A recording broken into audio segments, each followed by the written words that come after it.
Welcome to the conversation part of the Upper Bowl podcast. We have the Detroit Lions beat reporter and editor-in-chief of Pride of Detroit on SB Nation.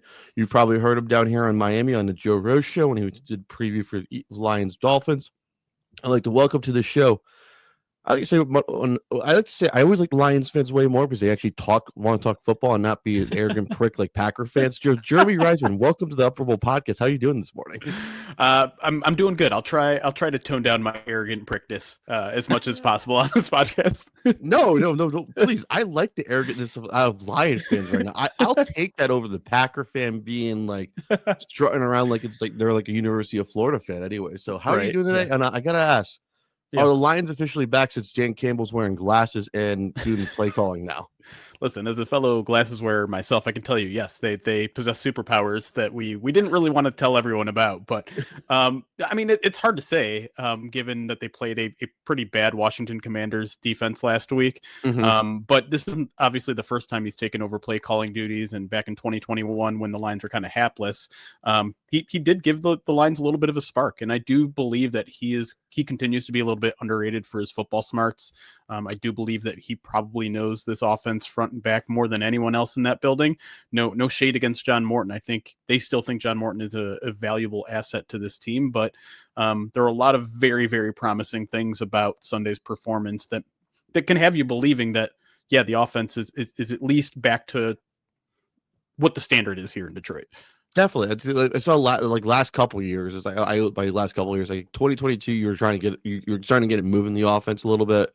23, you were in full thrust like a jet, and 24 was like a super a fighter plane almost. It was like perfect. Anyways, I consider it the planes almost the Lions offense, which it's like used to be ground and pound. Now it's like an all aerial attack. What do you think changed, especially would you say like when Dan Campbell's first year to now? Would you say? Man, that's a good question. I mean, in a lot of ways, he hasn't changed, and I think that's what's made him admirable. That the players talk about it all the time, whether they're on like a 6-game losing streak or a 10-game winning streak. He's the same person.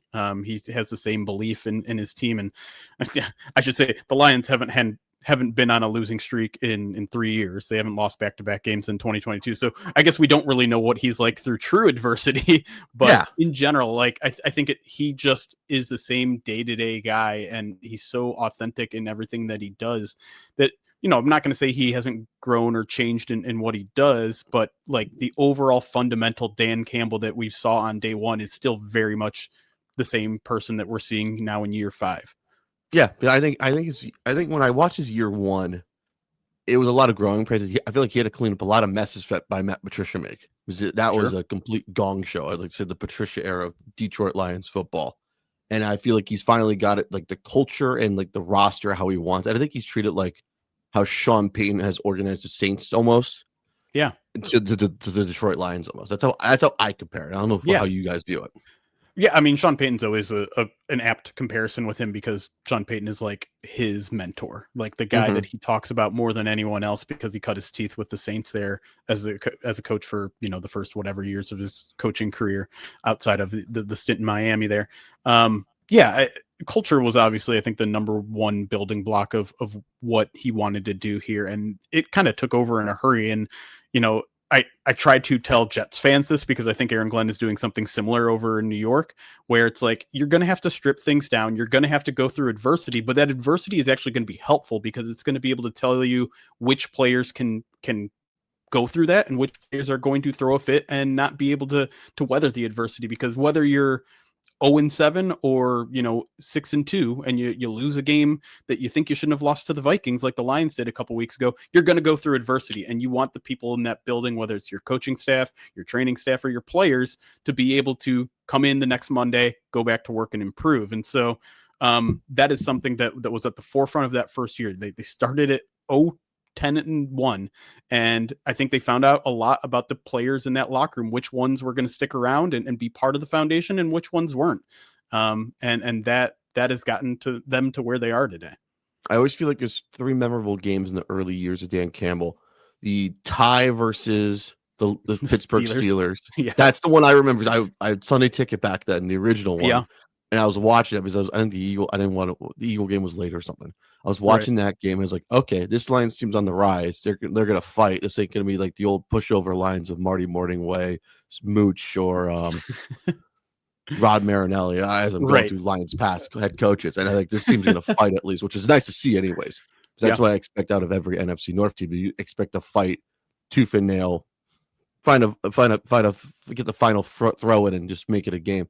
That game and them beating the Vikings and having Mike Zimmer get fired anyways. I always like those were two memorable games anyways. So yeah, and that Steelers game was actually the one that he took over play calling. That was his first play calling game. Yeah, and so I mean, it wasn't a pretty game. It wasn't a pretty offensive game, but I was just writing this morning. That offense was averaging something like 17 points per game under Anthony Lynn for the first 8 games, and then it jumped to like 22 in the last 9 with him calling plays. So like there was, even when the Lions weren't very talented, you could see almost a touchdown per game jump in the offense with him taking over play calling over a bright offensive mind in Anthony Lynn. No shade at him at all, but we'll throw shade at him for his Chargers tenure. That's why. That, you know what, fair. But in general, like, again, I think it shows that Dan Campbell has such a good vision of what he wants with this team that you could even see signs of it back in 2021. Who do you think is what would you say was the big thing in the offense? Would you say that's changed with Dan Campbell since he's calling a couple plays? Like, what do you think clicked with the offense with Campbell play calling? You think? Yeah, I think it's a lot of things. In last week in particular, and I know we're dealing with a sample size of one. That's fine. The play action was up a lot. The pre-snap motion was up a lot. I think they mixed in a good amount of formation change when they kind of seemingly got stuck in 12 personnel a lot. Which, listen, 12 personnel is great, and it's kind of taking over the league in a lot of ways. But they would do it to the extreme sometimes, where it's like 3rd and long, and like, why are you in 12 personnel? You have a good set of receivers. And so what we saw last week is them incorporating their full receiving core, where it was pretty much just like the Amon-Ra, St. Brown, Jahmyr Gibbs, and Sam Laporta show. They finally got Jamison Williams more involved in ways than aren't just like straight 9 routes. He was running some curls. He was running some crossers. Yeah. Khalif Raymond, a guy that has always been like a really good special teamer and a good depth player. He got 4 or 5 targets in this game after I don't think he had caught more than 2 in a game. And so it felt to me like, again, it was just like understanding your roster strength and playing to those strengths in a way that made sense and it just wasn't getting done earlier in the season. Definitely. I think I've watched maybe like 3 Lions games. I always try to like in the early, I was watching the Detroit Washington game. I was like, let me see what the Lions look like. Because I knew the Washington's going to be not great since their defense is gone, and Jane Daniels is out for pretty much for the rest of the year, which is the major bummer of a whole year for football. I was like, okay, how does this team look against Washington on that cursed field anyways? How are they going to respond anyways? You guys look good anyways, even with Dan Campbell. When I look at like, okay, this is a blowout, and I could turn it off, and then like, oh wait, there's another blowout too. So I'll stick it on the Lions the whole time anyways. Yeah, oddly 2 44-22 games in the late window there. Well, 3 if you count the Arizona Seattle game too, by the way. True. So we had 40 burgers and all those 4 things. Anyways, all right. Let's talk about this Eagles the Eagle game anyways on Sunday, Lions. What's the first I asked this on Monday's show. What's the most memorable game between these two teams, would you say? Oh man. For a Lions fan, it's either one anyways. Yeah. The one that immediately jumps to mind is Thanksgiving, where there was kind of a blowout in the Lions figure. I don't remember what the final score was, but there's also just like this iconic Calvin Johnson picture where it looks like the defensive back and his name escapes me is like he's floating. Like Calvin Johnson is so high up that there's, I don't know, it's just an incredible photo. I know the photo you're talking about. Eric Rowe got burnt to toast that day. Yeah. And so that's the first one that jumps into mind. I'm trying to think of any other iconic one. I mean, like the snow game is one that I hate that game. That is really?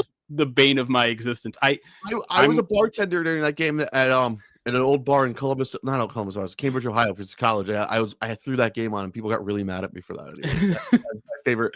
That's my most favorite like random Eagles Lions game that topped the Kevin Curtis game of all time. It's so that was like in the midst of a Lions comeback on the season. I think they started that season like 1-6 or something, and like they were working their way towards like maybe they actually make the playoffs. That game sticks out as like the one reason they didn't. And I don't know, I'm the new school fan that everyone hates, where it's like I don't want weather to impact the game. I want every game played in a dome because I want to see these athletes perform at their best. I don't want to see someone, slipping around on ice like a cartoon. I want to see LaShawn McCoy like run like a real running back, not have to trudge through 7 inches of snow. But I don't know. And it also felt like the Lions had control of that game until some crazy stuff happened with the weather. And I mean, I can look back on it and appreciate like how ridiculous it is and how silly it is and some of the images from the game, but it left some scars on me that still exist. And I so can see like why. I blame the weather and yeah, I don't know. I guess I don't like, people say I don't like fun when it comes to weather impacting the games, like, but that's just how I feel. I see your point. I'm by this now. I'm 33 now. I love snow games on my television. I don't want to be there live in person, being miserable in the cold. As someone, I grew up in the Northeast in Connecticut and New York. I don't want to see snow in my front porch line. And I know you're a Michigan guy. I respect a lot of Michigan guys anyway. So it's like, we're the same thing anyways. You guys play in a dome for a reason. Like, we don't want to play in snow anyway. Anyways, give everyone else a chance to go play evenly anyway. So that's how I see it. Right. I think the other game. Yeah, I was just gonna say, like, I can appreciate the visuals, and like if 2 other teams are playing a snow game, sure, great, I'll enjoy. Like there was that Thursday night game that Jameis was playing. I don't remember which Brown Steelers. Brown Steelers last year. It was like I can appreciate the aesthetics of that game, but if it's affecting my team, that's when I get pissed. I'm like, no.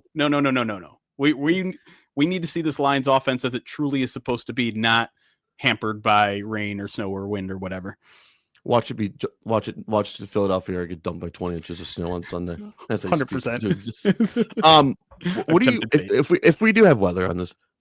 Could this Lions offense work well in weather? Because I know the run game. I think your guys' run game was remarkable. It was probably my favorite run game to watch, anyways.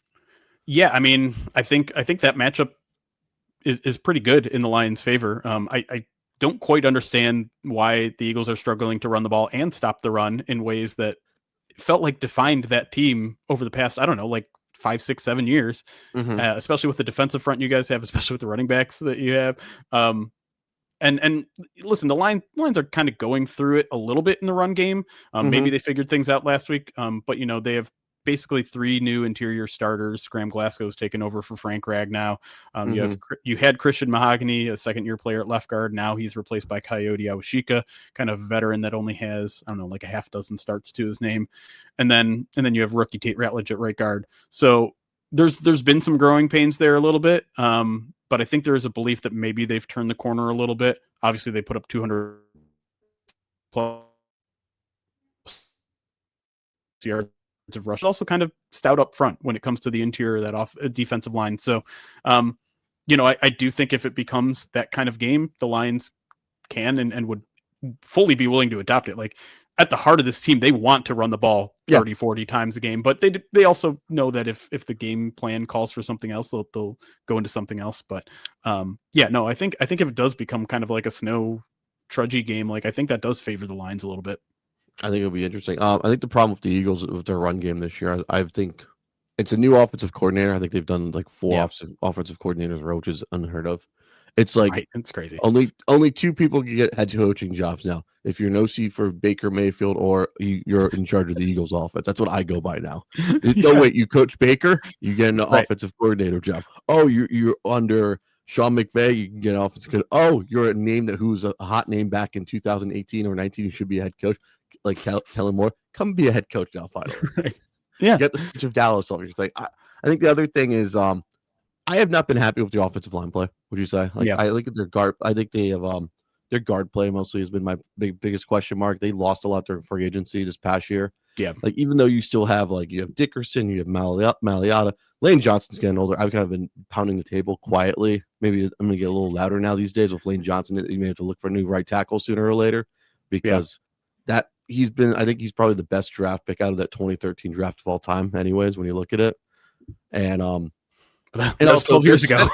That is 12 years ago. And it's like he's been when you look at the Eagles, you've always had you had a solid left tackle and Trey Thomas, and you got the Jason Peters, and you had the right tackles. It was John Runyon, and it was like a revolving door for a little bit with Winston Justice and everybody. Then you get bringing Lane Johnson at least for the draft. Yeah. I feel like that's been their MO. I think you may have to look at that soon.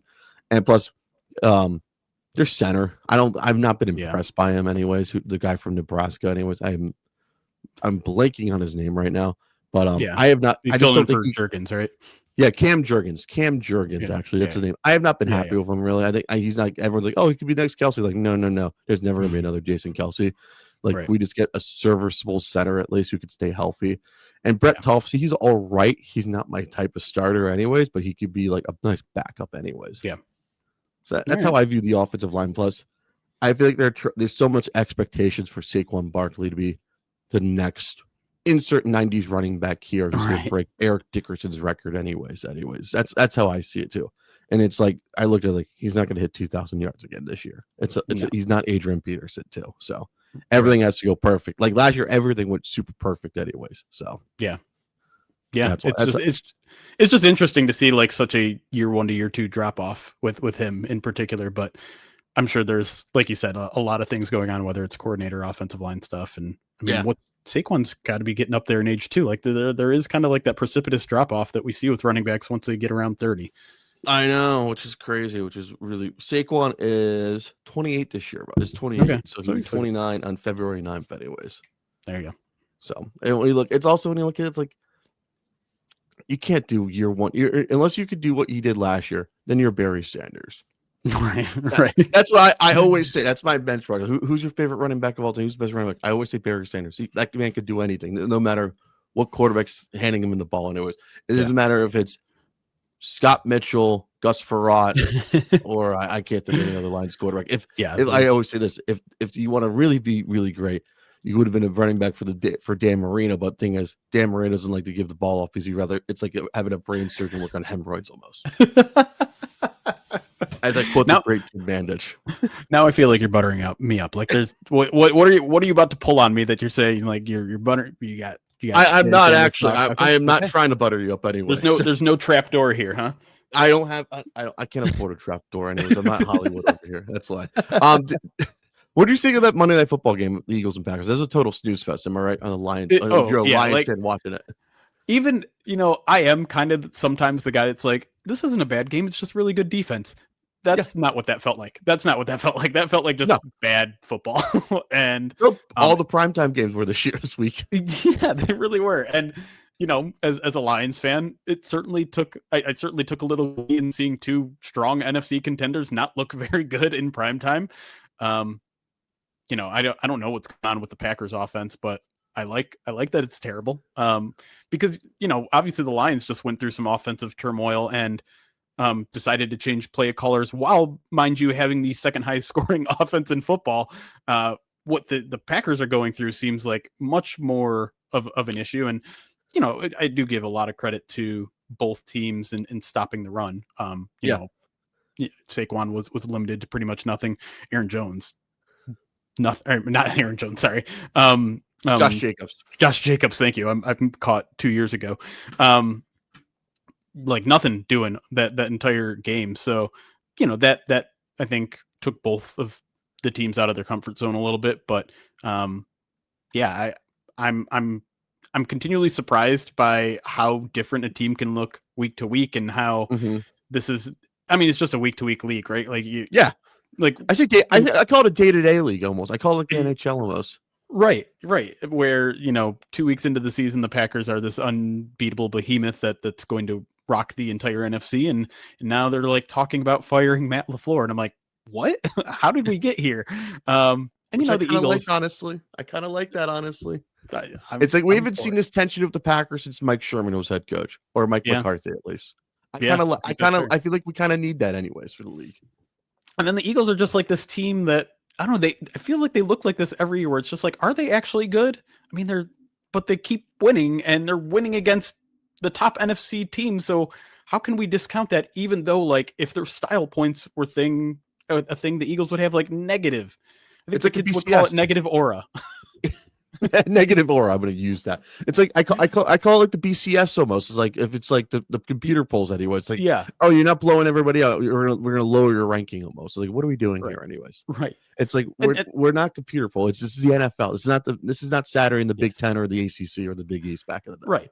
And there's certainly a thing to like winning close games, right? Like you have to be a well coached team, a good oiled offense or defense to win those games. But then, like, at the same time, I'm like, what is Sirianni doing going for it on 4th and 6? And like, that was not Sirianni, by the way. It was reports that oh really? Hurts did that, by the way. Hurts and Brown went rogue.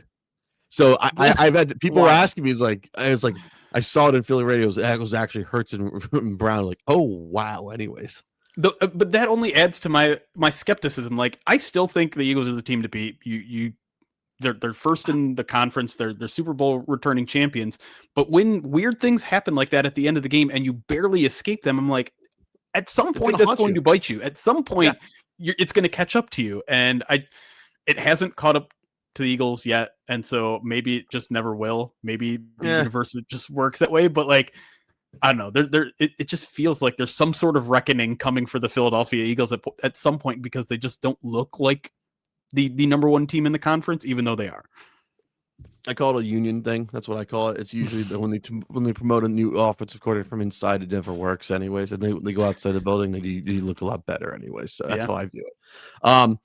Who do you like out of all the trades the Eagles made? What do you think of Jalen Phillips, by the way?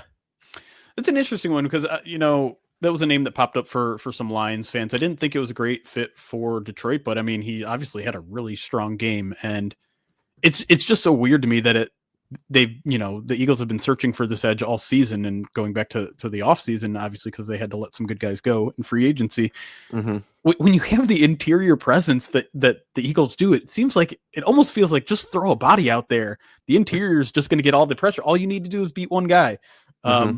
And listen, Jalen Phillips is certainly capable of doing that. And so I think it could be a really good fit for them. I think it could be, the necessary piece that they needed. I don't think the Lions were desperate enough to go out and make a move like that, but a lot of fans certainly wanted them to, just to like take them up that extra notch. But Howie is certainly not afraid to make a big move like that, and I would consider it a big move. Like, a 3rd round pick is not nothing. No. Plus, it's to Miami. They were in turmoil they've been in turmoil this whole year, anyways. Right. Yeah, and who cares if you throw them a 3rd round pick? Will they hit on a 3rd round pick? It could be Channing Crowder, or it could be somebody else, at least. That's what I was right. Exactly. I think the other big thing is of this Sunday night game is Detroit Lions. How many Lions fans do you think will make the trip out to Philadelphia for this game? Anyways, because I've noticed the Lions fans are learning to travel finally for the first time in my lifetime. Anyways, yeah, they've been traveling really well for the past 2 years, and I think it's not just that the team is really likable and really good. It's also that like local prices are kind of out of control. Oh, really? Yeah. To attend a game, like it's tough to get inside Ford Field now under like $200, maybe even in more than that. And so, you don't believe me?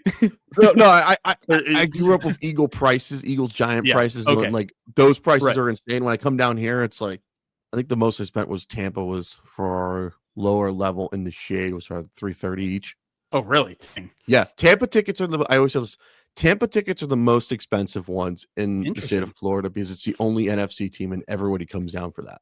Yeah, but I mean, especially like this past week in Washington, like they took over that stadium, and if you ask some of them why, they're like, it was cheaper for me to travel and buy tickets to this game than it is to go drive to Ford Field and get in for whatever the prices are there. But obviously there's also just a ton of really big excitement for a team that's finally good after, all the 90s was mediocrity. Everything between the 50s and the 90s was terrible. And so, and most of the early aughts were also terrible, right? So, throwing an ugly black jersey as well. Oh man, don't get me started on the black jerseys. I think everyone needs to get rid of their black jerseys. We all have one. They all look the same. I beg to differ. The Eagle one needs to stay forever. That's the only one I have for it. I like to say the Lions fans, like the Lions fan traveling. I think it's cool anyways. Yeah, because it shows like other fan bases. Like you're up there with other fan bases anyways. And plus, you mentioning that, it's like okay. Then it's like I asked this to Jake Rietma. What's your vacation spot? Like with Eagle fans, if it's anywhere in Florida or any warm weather city, what's that one for the Lions fans? I think it's probably Florida. Yeah, okay. I think there's a pretty big Florida contingent. Anytime they play a Florida team, they travel pretty darn well over there. There is like a California contingent because the Rose Bowl, I think, like has roots in Michigan fandom, right? Yeah. And so anytime they played in the Rose Bowl, I think there was a fair amount of Michigan fans that would travel to LA and enjoy the looks over there. And so there's some roots there for sure, but I think Florida is kind of the retiree. Like there's a lot of snowbirds here that fly down and live in Florida during the winter and then fly back. Or Arizona, which is like it depends on the Midwestern guy you are. Anyways, you go to Arizona, you go to Florida. It depends how you do it. Yep. There's definitely some Arizona. And the Lions, there was this stretch, I don't know, like 5 years ago where it seemed like they played in Arizona 4 or 5 or 6 straight years. And so I think there became a habit of traveling out there with the team a little bit. That's with the Eagles. Like the past couple of years, we played Tampa. The Eagles have played Tampa. It's like, all right, let me I have a rule with myself. Like if the Eagles are in the state of Florida, I go no matter what. So it's like I always stay in Clearwater Beach, go enjoy the weekend. Except for last year because of the hurricane and stuff, so I had to drive over day of the game anyway. So that's how I view it, and I always like to say it's nice to see Lions fan travel at least because like you see the Niner fans travel, you see all the Packer fans invade. It's nice to see like another fan contingency invade, anyways. Yeah, like I said, that just felt like something like a ticking time bomb, just waiting for the opportunity to support a good team and actually spend money worth spending on this team. Hey, I can't blame you at all. Anyways, all right, let's talk about this NFC. Where do you rank the Lions right now in the NFC? Because this is what I do. I have for my power rankings. Yeah, I have Lions 1, 2 Rams, 3 Seahawks, Eagles 4, Bucks 5, Packers 6. That 7th spot, I was like, I'd throw it up for grabs. I don't know if this is me being like a little too close to my own team or a little bit. I tend to fall on the anxiety over Homer spectrum a little bit. That's fine. You're allowed to be Homer on this pod, anyways. I criticize. I'm on the other end though. Like I think it's hard for me not to put the Seahawks and the Rams in the 1 and 2 spot right now because they just feel like they're playing more consistent football. They're blowing teams out. They just look like they're firing on all cylinders right now. Now, I should point out that the Lions were firing on all cylinders at this point last year, and then they ran out of steam, right? Yeah. And so that's something you always have to worry about is peaking too early. And, injuries were a big thing for the Lions last year as well. But I do think the Lions are starting to like do that upward trend a little bit here. And I do feel like they're probably my 3 team followed by the Eagles. The Bucks, I don't know. Like I felt pretty strongly about them, but I was a little surprised to see them lose to the Patriots last week. I think I'll probably still have them in my 5 spot, and then Packers, 49ers, Bears. I don't trust the Bears. I don't either. I can't trust. Excuse me. I can't trust that quarterback. I really can't. Even though he beat the Giants, I really can't. There's a lot of weird things happening in Chicago right now. Their point differential is low. They have, I think, the highest turnover differential. And to me, when that well runs dry, you're going to see that team sink a little bit. Yeah. I just think that team's uneven. That's the thing. That's how I view it. It's like their defense is terrible. So maybe I put the Cowboys above. The thing is, like, there's like a precipitous drop off when you get outside of like the top 7 or 8 in the NFC, because then you're with like Panthers, Vikings, Cowboys, Cardinals, Falcons, Commanders, Saints, Giants. Like those are teams that are going to be at least like 4 or 5 of those teams are going to be picking in the top 10. You could sink the Giants already. They just fired. They fired their head coach, by the way. Right. Yeah. So I don't know. I guess my power rankings are: let's go Seahawks, Rams, Lions, Eagles, Bucks, Packers. Okay. 49ers. I can't. I'm trying to convince myself with the 49ers right now. Anyways, I need to see a couple more wins. And how long can they hold on with all the injuries? That's the thing. That's what I'm holding myself onto. Like, how can they hold on as much longer with all these injuries, especially with Mac Jones as quarterback, or is it going to be Brock Purdy anyways? Like, and I asked this on Monday, like, who would you rather have as your starting quarterback, Mac Jones or Brock Purdy? Is like, that's a good question anyway. So. Yeah, like it's like, do you want Jeff Garcia or Tim Rattay almost? Wow, dang, Tim Rattay. I love cow, that's a great pull.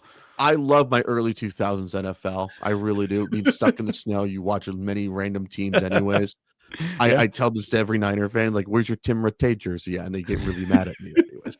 Like, I was like, yeah, that's why. So, I just think the NFC. I think this is probably the best NFC I've seen maybe in 10 years, 20 years. Would you say? Yeah, I mean, very top heavy, right? Like, I think you could point to maybe 4 or 5 like legit Super Bowl contenders, whereas last year it felt like 1 or 2, right?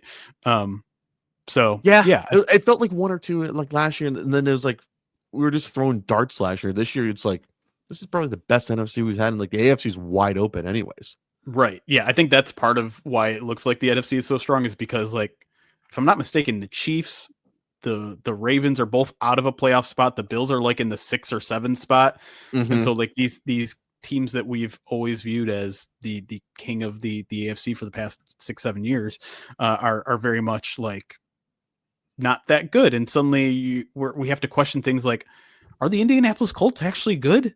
Are you buying that team? Because I'm not buying that team at all. At all. I I don't know. They Every time I feel like I'm doubting them, they do something where I'm like maybe I need to reconsider this. But they there feel like is, the Vikings from last year, yeah, a and little they have bit. after that 5 interception game or by Daniel Jones versus Steelers.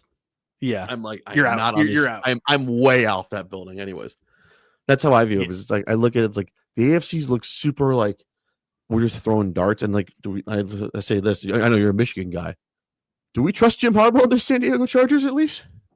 See, I'm a Jim Harbaugh sucker a little bit. I feel like he gives a nice injection to each team in Oh, terms of like it's establishing that run game too that the Lions have kind of inherited as their identity, and I think that's the best thing that can happen to Justin Herbert, who felt like he entered this year as kind of like, okay, is he the guy, or is he more like Trevor Lawrence, where probably not the guy? I don't know. not Trevor Um, Lawrence. No, he's better no, than Trevor Lawrence. right. But I think giving him a proper run game has that team humming along pretty nicely. And like, but you're right. Like all of these top AFC teams, they're new to the game, right? So you have the Chargers who maybe new to the game is not doing them service, but like new to actually being a top contender. You have the Broncos where it's just like, again, like that's a really good defense. I think you have a really good head coach there, but do I trust Bo Nix? Mm. I don't think so. And the Patriots are new at the top of the game. I love Mike Vrabel. I love Vrabel. That's the thing. Like Vrabel and Yeah. McDaniel's like coming out of I say out of jail of coaching jail, being a Right. Raider head coach, and now back as an Right. like you could tell we have a saying. Sometimes you're just a great coordinator. You can't be a head coach. Anyways, that's Josh Yeah. McDaniel. Anyways, 100%. Yep. so Yep. that's how I see it. But So everyone is trusting Drake May. I'll admit I have not watched enough Drake May to form an opinion on Drake May, but everyone seems to think he's legit. It's still very early in his career though. Is he ready to lead them to like a Super Bowl run already? no. I think he's on that. You know that Jaden Daniels had that hot run his rookie year. I think Yeah. May is on that Jaden Daniels hot run this year. Anyways, Yeah. like someone from that quarterback class will have its hot run. Maybe next year be Caleb Williams, which I don't want to happen because I like the Bears saying like we've been a 1,000-yard passer since Jay Cutler. Anyways, so Right. so all right. Let's talk about November. What's your cause? I see you're doing it on your Twitter and everything. I think it's I think it's one of my favorite charities ever. And I need to commit to it one day, but I always like to shave anytime for work. Yeah. This year, so we kind of do a rotating every year. We celebrate November by doing a charity drive on our live streams on our YouTube and Twitch pages. We stream like 3 or 4 times a week and things of that nature. We raise prizes. We do raffles. We do auctions, all of that sort of stuff. Last year we raised over $50,000, and we kind of culminated in a live show, which was awesome. It was super That's cool. awesome. Yeah, so this year we're supporting the University of Michigan Rogel Cancer Center. I kind of have a personal connection to them, just because of some things that's happened with my family in the past. So yeah, if that sounds interesting to you, or you want to get some like Lion swag by entering some of the auctions that we're going to do later in the month, you can just go to prideofdetroit.com, look for our logo that has a mustache on it.